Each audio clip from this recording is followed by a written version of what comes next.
G'day guys, today's video I've got another unbox and build for you.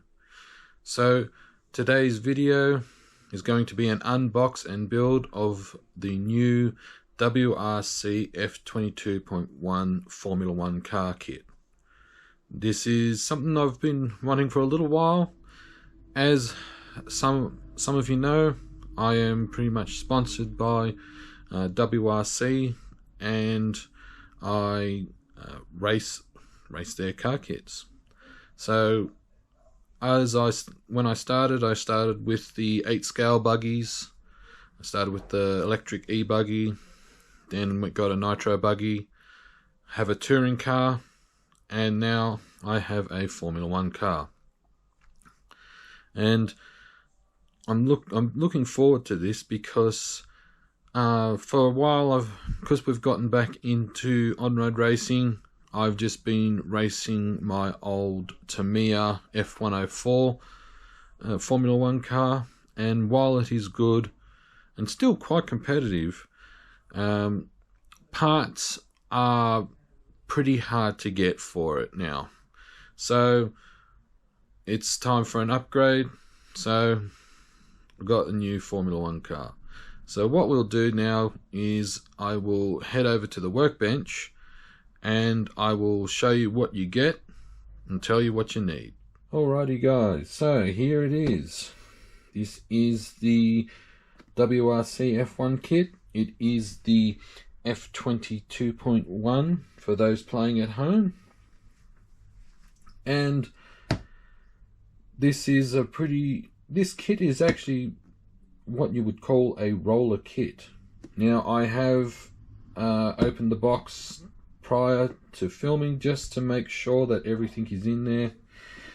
So let's open the box and let's have a look inside. Now with all WRC kits, you will need to download the instruction manual for it. You can go to their website. So that's the website there, wrc-racing.com. So you can download the kit for it. So you get some stickers for it, and in the box you also, apart from the chassis, you get a body and wheels and tires. So it comes with a body there, comes with some wheel covers as well, just to jazz it up a little bit, and a rear diffuser. It's a very simple kit, so probably shouldn't take too long to do. So like I said, you basically get everything here to actually have a rolling chassis. So things you will need for this kit to complete it are an ESC, motor, pinion gear, servo, battery, receiver. Now the pinion gear, the pinion and spur gear, they are 64 pitch, so you will need a 64 pitch pinion gear. The servo, you will need a low profile servo for steering, as it is upright. And you will also need paint for the body. So what I'm going to do, guys, is I am going to set the camera up and I'm going to do the usual time-lapse build.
Well guys, the kit is built, and I have to admit it was quite a easy kit to build compared to the last WRC kit I built, which was the touring car, I think it was. Yeah, it was a good build, it was a fun build, it was a simple build, as with Formula One cars, there's not a lot to them, and I'm happy to say that it all went together smoothly. So, without any more yapping away here, let's go straight over to the workbench, and I will show you the completed car. And here it is, guys, the completed car. So, to put it into perspective time-wise, the chassis itself took the best part of a day to put together. I started doing it in the afternoon and finished it probably around lunchtime the next day. That's just the chassis. The body took a little bit longer, as you can tell from the paint scheme. It took a little bit longer to do with the having to mask it all and to get everything, all the stickers and that applied. But other than that, it's really easy to put together, and that didn't take that long at all.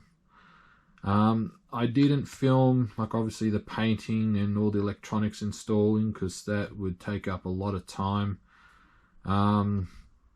I did go over the footage of the time lapse, given that this is a new GoPro camera. The time lapse settings are a little bit different, so it'll come out a bit. I'm actually editing this as we speak, and this will just be the next clip to go in. So it's yeah, the time lapse. I might have to work on that for the next video, but anyway, that's neither here nor there. It went together well. The parts finish are really good, and yeah, I have to admit, I'm kind of intrigued by the wheels that come with it. So these here are caps that go over the wheel. If I possibly pry this off, there you go. So it's a cap, and that's the wheel. That's what the wheel looks like without it. But you know, just for appearance sake, I reckon it looks pretty cool with that on. The tires feel not too bad. I'm not sure if I will use them when they first run, for the very first run, just so I can get acquainted with the car. What I will do is I will take the shell off, and I'll show you what I've used for electronics.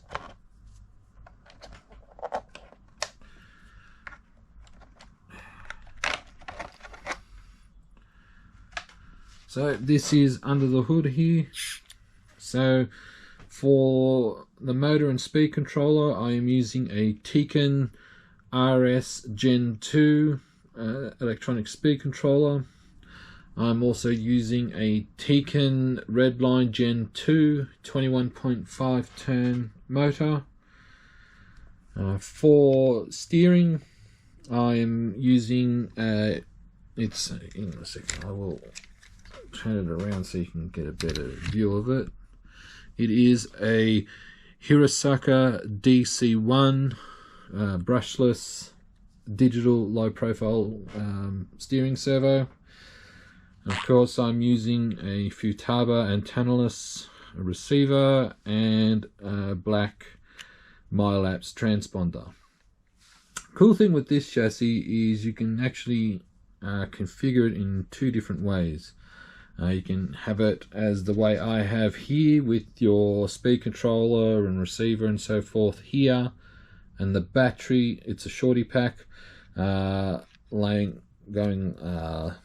laterally, or you can have it where the shorty pack is going lengthways and you have like your receiver and speed control and so forth on the sides. I opted to go for this way. It seems to, with one of my other F1 kits, that setup seemed to work pretty good. One little mention, if you buy one of these kits, I recommend the screw here. This isn't the kit screw that comes with it. The other one is too short and means you have to tighten the servo saver all the way up, and you can end up damaging your servo. So I put a longer screw through that goes through there, and it's a little bit longer, so you've got a bit of give in the steering. One modification, well, it's not really a modification, I guess you call it an upgrade, I've put on the back. So the body and wings that come with it are by Montec. I have on the back here, you can see I've got some wing button screws. I have in the middle here a tuning house carbon fiber wing brace. This is just to prevent the wing from being damaged if it gets hit or in a crash. So that is really it, guys. Like I said, when you look at the chassis, there's really not much to it. Now the obvious question now is, when are we going to see it run? Well, I did have a on-road club day just a few days ago, so from the time of filming this, so it won't be for about another month, give or take. I do have a big off-road race event coming up, so I will be focusing on that at the moment, and so I won't be worried about giving this a run. But it will be run, and I will do my thoughts and opinions of it. So that is the end of this video, guys. I hope you enjoyed the video. Hope you enjoyed watching the build of it. If you have any questions about the car, the electronics, anything like that, don't hesitate to comment down below. I will do my best to answer your questions. And until then, guys, enjoy your hobby and cheers.